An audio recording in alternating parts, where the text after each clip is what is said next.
উত্থাপন করেছেন, সবগুলি পাশ হয়েছে।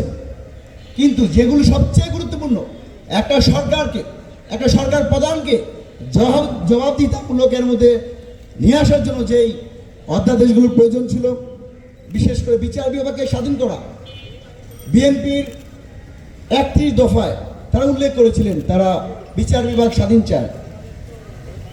সংবিধান সংস্কারের বিষয়ে তারা কথা বলেছিলেন, কিন্তু আমরা দেখতে পেলাম তারা সরকারে এসে বিচার বিভাগকে আবারও দলীয়করণ করার লক্ষ্যে বিচার বিভাগের সম্পৃক্ত যে অধ্যাদেশ ছিল সেই অধ্যাদেশ এখনো তারা সংসদে উত্থাপন করেনি। গত রেজিমে বিচার বিভাগ কেমন ছিল তার একটা ছোট একটা উদাহরণ দেই।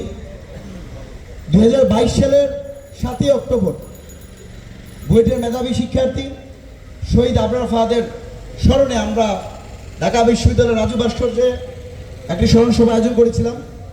আমাদের জাহিদ এখানে আছেন ছাত্রশক্তি করে, আসিফ মাহমুদ, আক্তার হোসেন সহ আমরা এসেছিলাম বুয়েটের শিক্ষার্থী আবরার ফাহাদকে স্মরণ করার জন্য।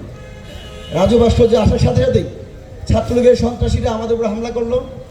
ছাত্রলীগের রানিং ঢাকা বিশ্ববিদ্যালয়ের সাধারণ সম্পাদক তানভীর সেখানে আমাদের উপর হামলা করেছে। আমরা আহত হলাম, আহত হয়ে চিকিৎসা নিতে ঢাকা মেডিকেল গেলাম, সেখানে আবার আমাদের উপর হামলা হলো। আমরা সেখানে অবরুদ্ধ ছিলাম।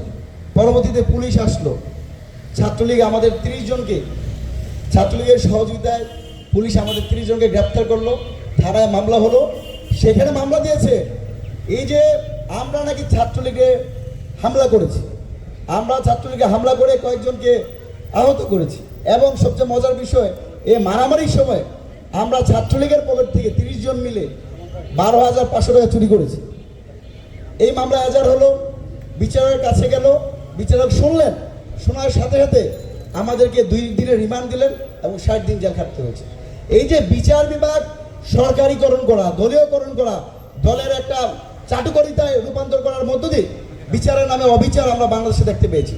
সুতরাং আমরা সরকারের প্রতি আহ্বান জানাবো, এই সংসদে জুলাই অভ্যুত্থানের মধ্য দিয়ে একটা প্রেক্ষাপট হওয়ার কারণে 17 বছর নির্বাসিত একজন নেতা বাংলাদেশে এসেছেন, বাংলাদেশের জনগণ তাকে প্রধানমন্ত্রী হিসেবে নির্বাচিত করেছেন। একইভাবে হাসিনার কোর্টে ফাঁসির কাস্টে ঝুলার জন্য অপেক্ষারত একজন মানুষ মুক্তি পেয়ে এই সংসদে এসেছে। আমাদেরকে বিএনপি এবং জামাত সবাইকেই সেই কথা স্মরণ রাখতে হবে। ক্ষমতায় গিয়েই জুলাইকে ভুলে যাওয়া, জুলাইকে বৃত্তাঙ্গুলি দেখানোর যেই বিষয় আমরা দেখতে পাচ্ছি, সেখান থেকে আমাদের সরে আসা উচিত। আরেকটি বিষয়, সরকারকে তো অনেক কথা বলছি,